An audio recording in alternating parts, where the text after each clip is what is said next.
to the Author to Authority podcast. And today I have an incredibly interesting guest for you, Kavitha. And I hope I said that right. But anyway, I'm going to share lots of links to how you can connect with her because she has something that I think every entrepreneur needs. And that is how to tell your story. Most entrepreneurs don't realize the power of their story. And Kavitha listened to my first podcast, and we were talking just before this about how my story impacted her. So that's what we're going to talk about today, is how you can use your story as an entrepreneur. So welcome to the show. I'm so glad to have you. Hi, Kim. I'm so glad to be here. Now, just before we get started, everyone, always remember, love to give away free things. So if you want to learn how to talk in a way that's attractive and just really makes clients want to work with you, then don't forget to get my free book, Power Words, at www.powerwords.pro/free book. So Kavitha, introduce yourself and tell us a little bit about yourself. Yeah. So I have self-published a book in Amazon a few years back. And the way is you start blogging, you create a website, have a social media accounts, create a tribe, and then you publish a book. So I was new to all these things. And I am like a person who learns things by doing it, actually. So I first self-published a book in Amazon. I thought it is an easy and fun way. Then I understood what is blogging. Then I went for freelancing. Then I created a website. So it is always the reverse way for me. And it was fun. All the learning was fun. And now with writing the books and all these things, now I have understood the power of stories. And I have transformed myself into a storytelling coach for public speakers, authors, and entrepreneurs. Awesome. Now, you're also a mom too, right? And that's what you actually wrote your first book about. So maybe talk a little bit about that journey, because that's what really led you to writing that book, wasn't it? Yes, true. So yes, when I became a mom, everything, you get lots of ideas, advices, and when you see your child, nothing matches it.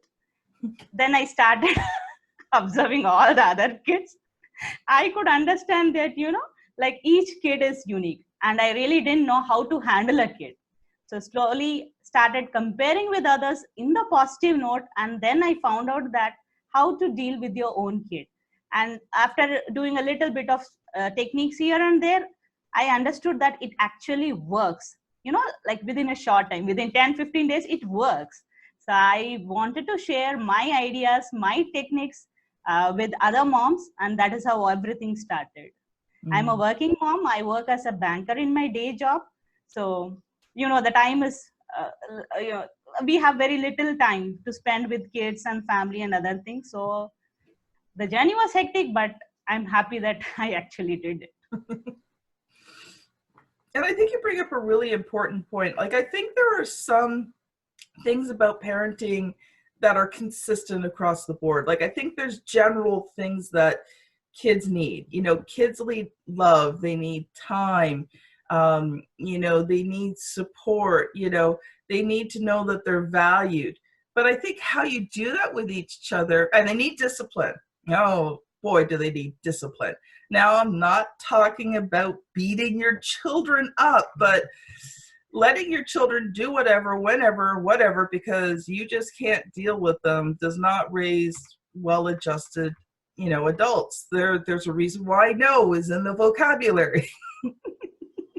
But I think how you do it with each child is different. Exactly. And that's the learning process is, you give your child each of these things. You love each of your children the same amount. Like, I love both of my kids exactly the same amount, but I love them differently because they're different people. Yes. Each child is unique, and the way they understand the love language is completely different. How they respond to each way you deal with them is completely different. You say the same sentence with the same tone and you get completely different results. Yeah, oh, I know. Like, how I had to work with my son and how I had to work with my daughter. I always said that, boys, my son wore me out physically, my daughter wore me out mentally and emotionally. Yes. Sometimes when you are tired in the bed, you feel that the physical ones are better than the mental ones.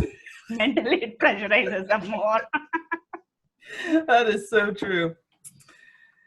All right. So I want to talk a little bit, I want to shift gears here. So that was our little parenting segment for today. But I do want to shift to our main segment here because Kavitha has something really powerful to share with entrepreneurs about their story. And just before I let her get into it, I mentioned my story. So my journey to writing and becoming a publisher started at 7 years old when I was told by a teacher that I should not write anymore because I wasn't very good at it. And there's a whole backstory to that. So if you want to hear the whole backstory and the reasons why she said it, and no, she wasn't a mean teacher, I played my part in that.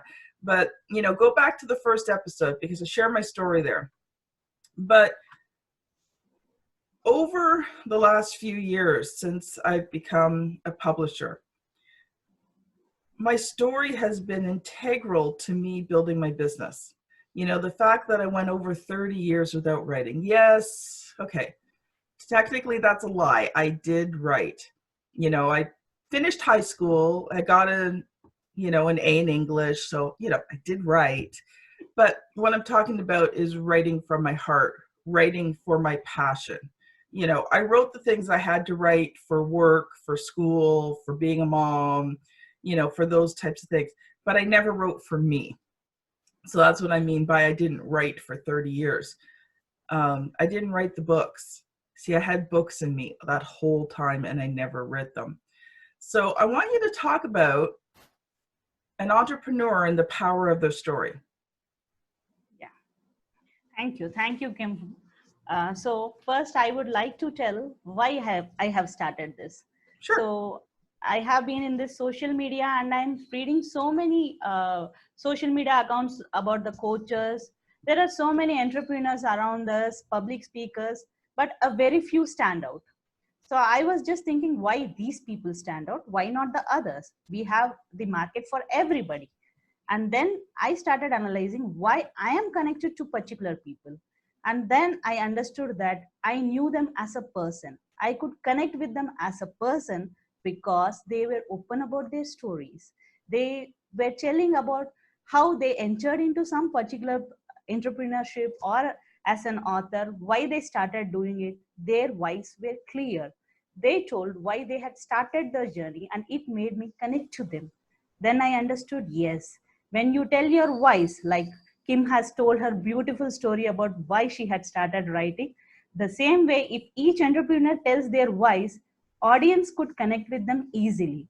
So that would be number one tip. I would encourage every author, public speaker, and entrepreneur, please explain your why to the people who are waiting to connect to you. That is the most powerful story each and everyone has, and it is your own unique story. Nobody can copy yours, nobody can change yours. Please be open about your whys. Wow. That would be my first tip. Wow, that's pretty cool. So let's get into it a little bit deeper though, because sometimes people don't know how to tell their story. So maybe you can give a few hints and tips on how do you get started to figure out what story do you even tell? Because we all have many. I mean, I could go on for probably about 7 days straight nonstop telling the stories of my life. So how do you come to that story as an entrepreneur? That is a beautiful question. Yes, whenever I come across a few of my clients, they have this question: which story of mine that I pick up and give it as a powerful story to my clients? It is very simple. First, you understand who are your audience and what they want to hear from you. The audience decide your story.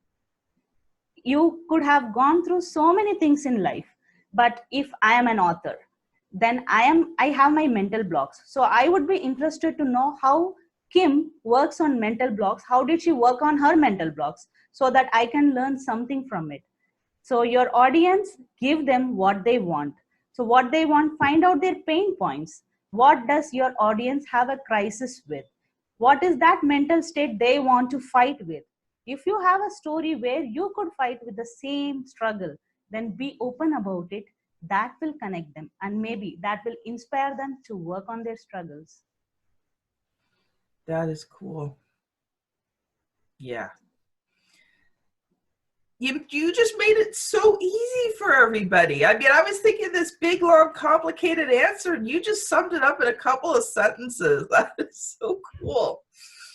Now, the other thing I was kind of thinking about, and maybe you could talk a little bit about, is how you share your story. Because I think it's sometimes it's easy to get stuck in victim mode mentality.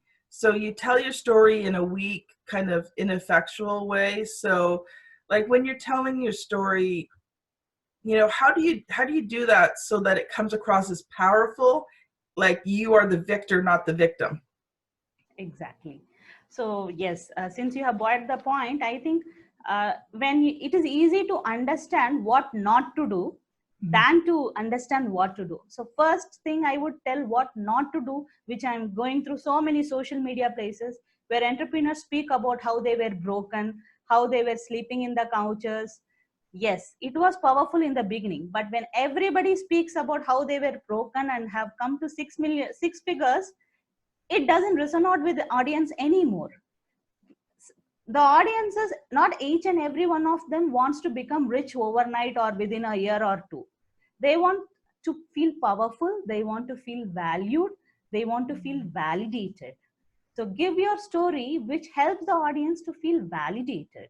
The story of brokens, please. I have stopped reading them long back, and I am sure so many people else have stopped it. So please, entrepreneurs, don't do it. Even though you might have slept in couches, you might have been broken at many points in your life. We all go through that points. So please stop that and speak more about your struggles and how you have emerged as a winner with your mental blocks. I think that would be more easy. The Mhm. next thing I would suggest is, again, when you speak with your audience or connect with your audience, you will find some comments on your blogs, or people would be approaching with 2 3 questions.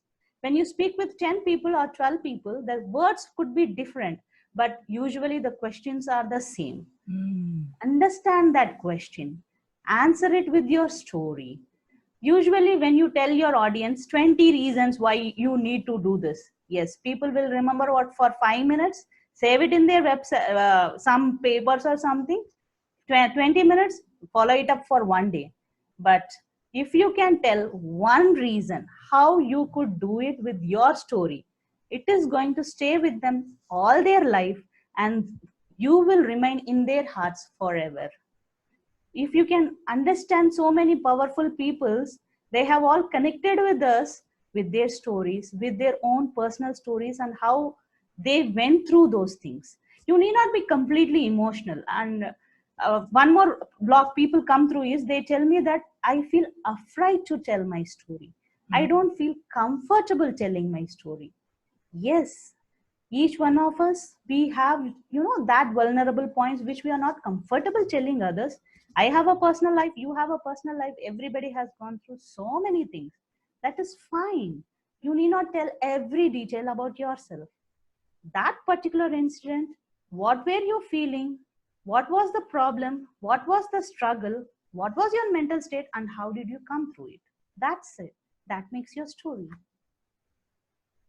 Yeah, and I think that's important too. Like you brought up an important point. Like, a lot of my clients or people that I talk to who are writing books, some of them are dealing with some really serious issues of extreme abuse. And, we have to have, lots of talks about, how do you present this story of abuse in a powerful way?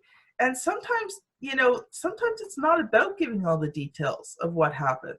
And most times, all of the details don't matter. Sometimes you have to give a little bit because they have to see how serious that abuse was. But, the other thing too is you got to consider is, when you're telling your story, if you're talking about people who are still alive, that's a really deep consideration because you can damage relationships, right?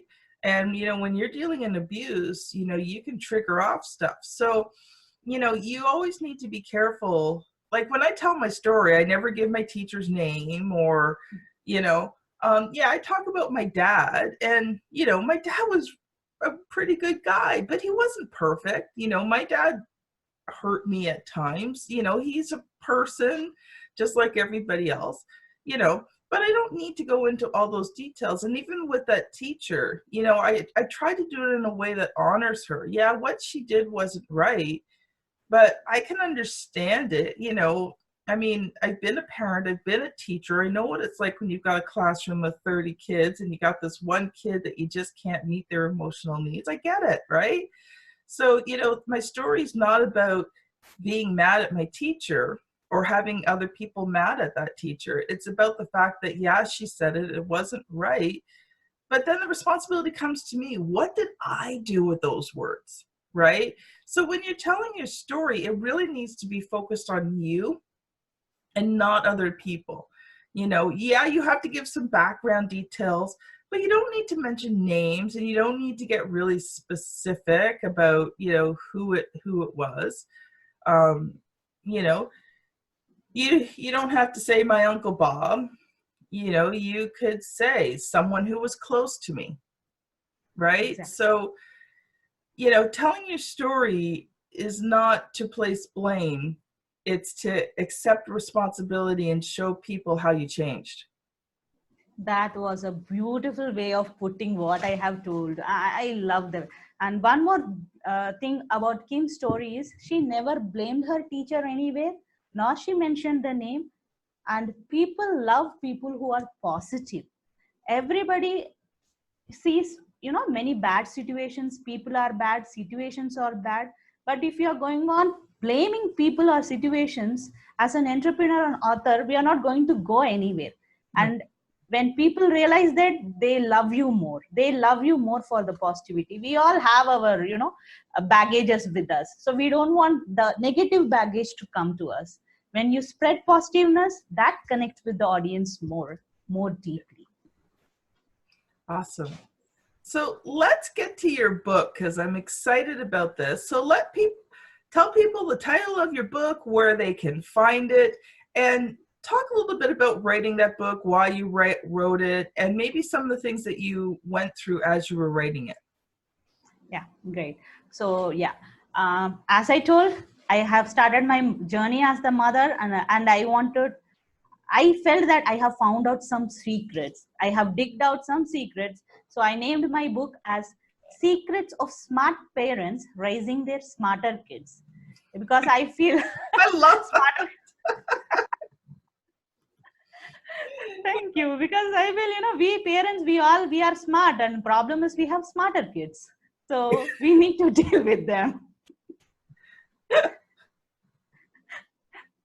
I am from South India and I'm a Tamilian. So we have a proverb on our side. We tell that if a mother cheetah can take 8 steps at a time, the child cheetah can take 16 steps at a time. So it says that the child is always smarter, which is true for everyone. So I had named the book on that concept.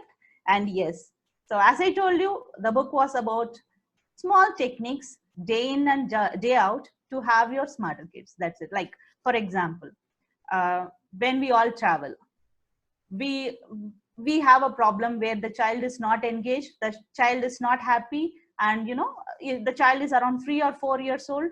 I have given a set of creative games which a mother and father can play with the child without any games or anything. It is just your words with your kids. Find whatever example. I would say that if the child is around 3 years old, you can have the color game. When you are traveling around, tell the child to point out wherever they find the orange color. The child is engaged while traveling, and the child is excited that it could find something in orange color. It keeps the child engaged at least for a few seconds, but it comes to you. You go to that child's level and play with it. Children just need engagement and value. I think this small game gives peace of mind to you and makes the child feel loved.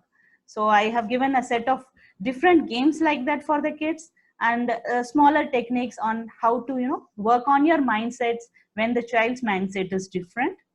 And I have written a little about the social skills, the life skills, which is to be taught to any child. So more you can find it in Amazon. Mhm. Again, the name is Secret of Smart Parents Raising Their Smarter Kids. So let's talk a little bit about your writing journey, right? So what was the hardest part for you about writing this book? The truth is, I didn't understand the seriousness of writing a book. Sometimes, when you don't understand things, you do it faster. So I didn't understand anything about Well, that's true. So I didn't understand anything about blogging, freelancing, tribes, nothing. I just started writing, and I thought I'll write a blog, and I was writing so many things. As an Indian woman, I love advices. So I think it helped me, write 20,000 words. So once I wrote 20,000 words, I felt, why not, like publish it as a book? Okay. Yes. The question may come that why didn't I write as blogs, or why didn't I give public speeches about it? I feel the beauty of a book is it stays forever, making an impact with the audience, connecting with the audience, and establishing you as an expert in a particular niche for a longer time than any other channels. Yes. So what are some of the results you've seen personally and professionally since writing this book? Yes. First of all, I once I published the book, I didn't have a name, I didn't have a friend or tribe or anything. So I was expecting that I will get 5 sales for the book from my family and friends. And it turned out that, like, I don't know, maybe Amazon statistics or algorithms, whatever it is, I could sell around 50 books in 2 years' time. So I feel when you don't understand anything and still publish a book, that is a great achievement. And after that, I started a free WordPress website, and I had just written 2 or 3 blogs. One of that blog had become viral, and it touched around 1 million views. And that week I got around 15 to 20 books sale without any promotion or anything. That is pretty cool. That is cool. See, I love sharing these stories because sometimes people get bogged down in getting their book written, getting their book out. Is it going to have power? And, like, is everybody going to write one blog post that's going to have 1 million views? Probably not. No. But here's the thing. There are so many different ways that you can use your book. There's so many different ways that you can position yourself with your book. It doesn't always happen the same way, but the power itself is in writing and getting that book published. True. I would say that the personal journey of me after writing that book, I have become more confident. The sense of I can do something in my life has increased 100-folds in me. So whether yes, we all as authors want our books to do really well. I wish each author the same, but still I feel more than the number of sales or that Amazon bestseller title, what a book does to you personally and in your family, the value it gives to you as an author is much, much more than words can explain. That is awesome. So how can people connect with you? Yeah, thank you. I have just launched my new website, kavithathecoach.com. So you have a contact form. So anyone, if you would like to have a chat with me or interested into understanding how you can create your content with powerful stories, please just fill the contact form and send me a mail. I'll reach to you within a very short time. I would love to help you with creating your awesome contents with the powerful stories. kavithathecoach.com. is the website's name. Okay. So what I'm going to get you to do, we are going to have the link in all the show notes, but I want you to get that, to spell that out, because sometimes people hear it, and if you spell it out, people will be able to find it a lot easier. Yes. So yeah, let me spell it. KavithaPhecoach.com. All right. So there you go. Well, this has been an awesome episode. I'm excited for when it comes out. And I just want to let everybody know, you know, if you are looking, if you need help figuring out what that story is, then, and how to write it, I want you to connect with her. Telling your story is powerful. And even as a publisher, I am still spending time learning how to tell stories. You know, I've written over 100 books, and I'm still polishing my skills and learning how to tell my clients' stories more powerfully, and sometimes more succinctly too, because long isn't always good and too short's not always good. It's finding that beautiful middle ground where you give it just enough details to intrigue a person, but not enough that you're boring them, or not too little so they don't understand the power of it. So you know what? Connect with her, learn from her, and then practice it. The best way that you can do that is just get out there and start telling your story. You know, there's a lot of places where you can go, where you can speak your story, you can write your story, you can do videos about your story. You know, there's a lot of places where you can practice it and polish it. And I recommend here's a challenge for you. Work to getting your story down so that you can tell it effectively in 5 to 10 minutes. Now, when you're talking to your clients, your customers, and that, you always have to have a slightly shorter version. But you want that slightly longer version of your story where you can get into the details and make it powerful. But get it to the point where you can speak it in 5 minutes and 10 minutes. Because you know what? You're going to have lots of opportunities out there. You know what? You might have an opportunity where you're at a conference, you've paid for a VIP, and they give you 5 minutes on that stage to speak. You cannot sell anything but yourself in that 5 minutes. You can't really sell products in 5 minutes, but you can make that heart-to-heart connection with the listener so that they want to take advantage, and you put a very small call to actions like, come connect with me, come get this, I got this free, whatever. You tell your story in 5 minutes and a call to action, and I guarantee you will get results. So this has been the Author to Authority podcast. Thank you so much, Kavitha, for being on the show. It's been wonderful. It was wonderful. Can I add a small message, Kim, if you don't mind? Awesome. Go for it. Yeah, I just have a small message for all the aspiring authors. I would like to tell that I'm a girl from India, from South India, a banker with, kids. So, and, I cannot write very proper English. So I would like to tell all the aspiring authors, don't worry about your English. Don't worry from where you are. Don't worry about your mental blocks.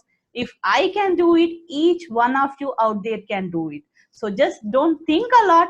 Push yourself, do it, contact Kim, and publish your books. There you go. English does not have to be your first language to publish a book. So thanks so much, and we'll see everybody on the very next episode.